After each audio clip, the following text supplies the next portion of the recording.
Hello दोस्तों, स्वागत है एक बार फिर से आपका मेरे चैनल पे लीगल न्यूज 127 पे।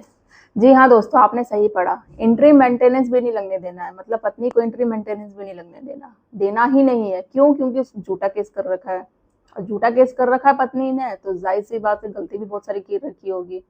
और जो आप जान के भी या फिर नहीं जानते भी इग्नोर कर देते हैं, और वही सबसे बड़ी मिस्टेक आप करते हैं।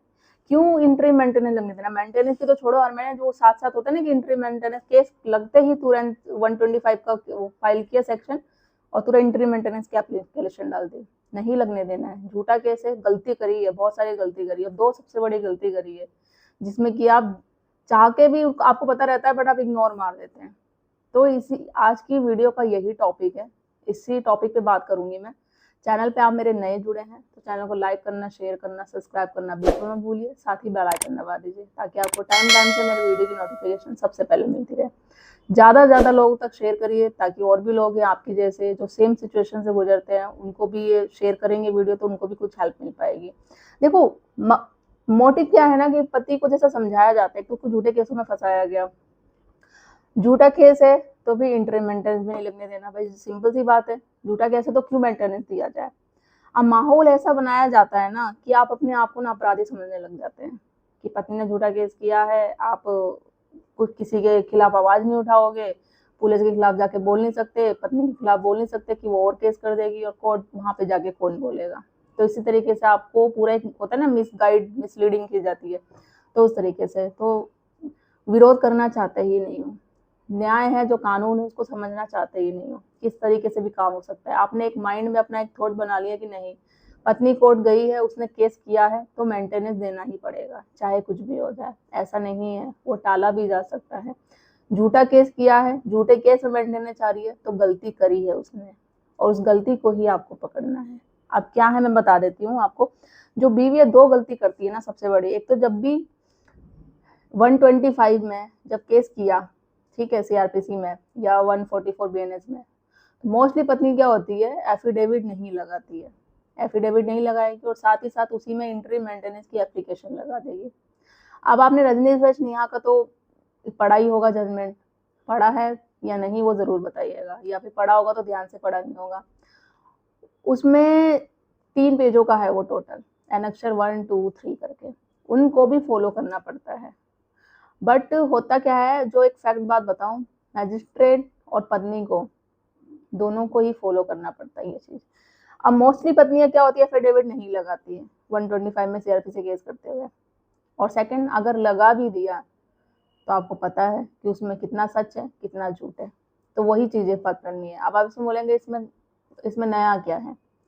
नया ये है, और वही जो आप चूक जाते हैं सबसे बड़ी, उसी बात को आपको पकड़ना है।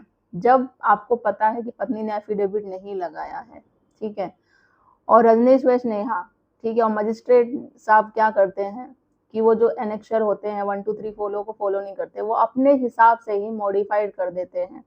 बट मॉडिफाइड करने से पहले पत्नी, जैसे कि आपने ऑब्जेक्शन लगा दिया कि भाई पत्नी ने दिया ही नहीं एफिडेविट, तो बाद में पत्नी ने बोल दिया हाँ हम भूल गए थे, उसके वकील ने बोल दिया हम अभी दे देते हैं, या फिर दे दे चुके हैं बट उसमें गलती है, आपको पता है कितना सच है कितना झूठ है, फिर बाद में वो मॉडिफाइड किया जाता है, अपने हिसाब से मजिस्ट्रेट साहब करवा देते हैं।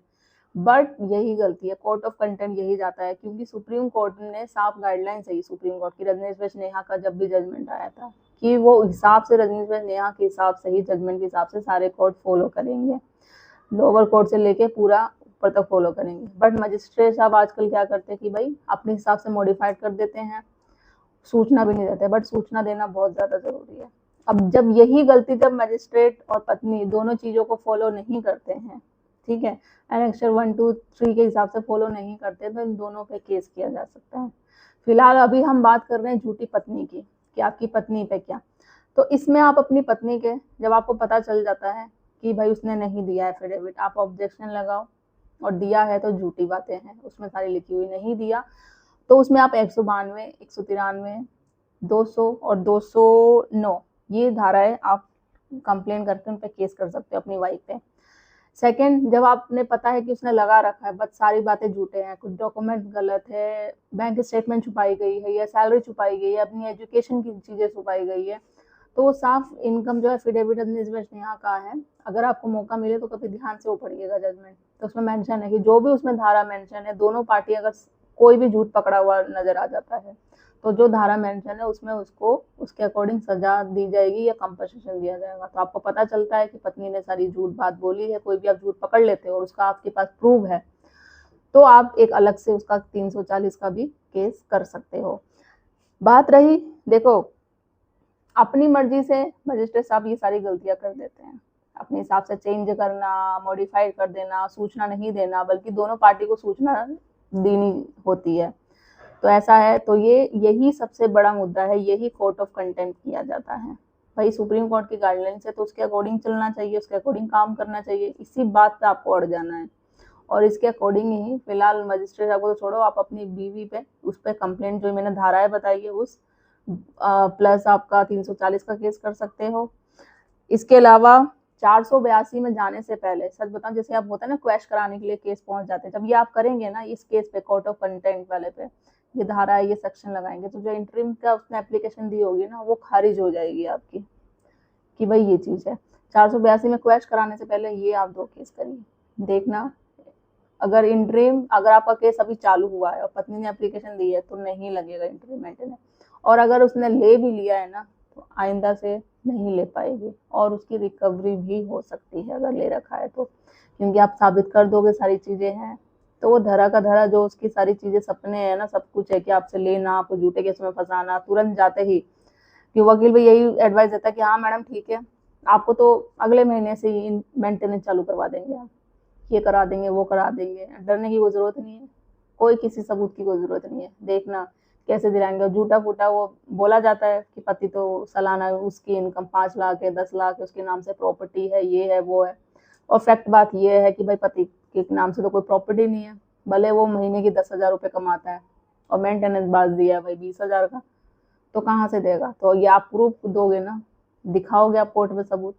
तो चीज पता चल जाएगी। और बाकी वो एफिडेविट नहीं लगा रखा है तो उसके हिसाब से भी आप केस कर सकते हो। और जब लगा रखा है, जो झूठ बोल रही है कि मैं जॉब नहीं कर रही है, मैं पढ़ी लिखी नहीं हूँ, सैलरी छुपा रही, कोई भी बैंक स्टेटमेंट छुपा रही, उसका कोई इनकम ऑफ सोर्स अलग से है, क्योंकि पत्नी हमेशा बोलती है मैं जॉब नहीं कर रही हूँ, बट मायके में जाके रह रही है, किसे पता वो जॉब कर ही नहीं कर रही। आज के डेट में तो सब वर्क फ्रॉम होम करते हैं। तो आपको हमेशा, मैं एक बात हमेशा बोलती हूँ, जब भी मेंटेनेंस केस होता है ना, तो आप ये मत बोलो कि पत्नी जॉब नहीं कर रही, पहले कर रही थी बट अब नहीं कर रही, आपको ये बोलना जॉब कर रही है। हाँ, इस कंपनी, अगर आप श्योर हो कंपनी की डिटेल दो, नहीं तो भाई कर रही होगी जॉब, आजकल तो ऑनलाइन वर्क करते हैं सब, वर्क फ्रॉम होम करते हैं, कोई कुछ तो कर रही होगी, पढ़ी लिखी नहीं है तो भाई सिलाई कढ़ाई कर रही होगी, कोई ट्यूशन पढ़ा रही होगी, कुछ तो कर रही है, बट कर रही है, मैं इतना श्योर हूँ।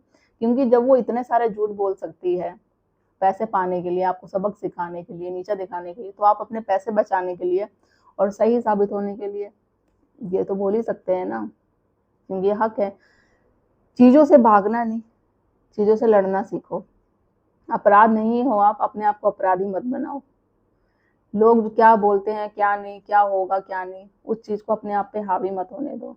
जो सच है, सच के लिए हमेशा लड़ाई करो और केस को जल्दी खत्म करने करो।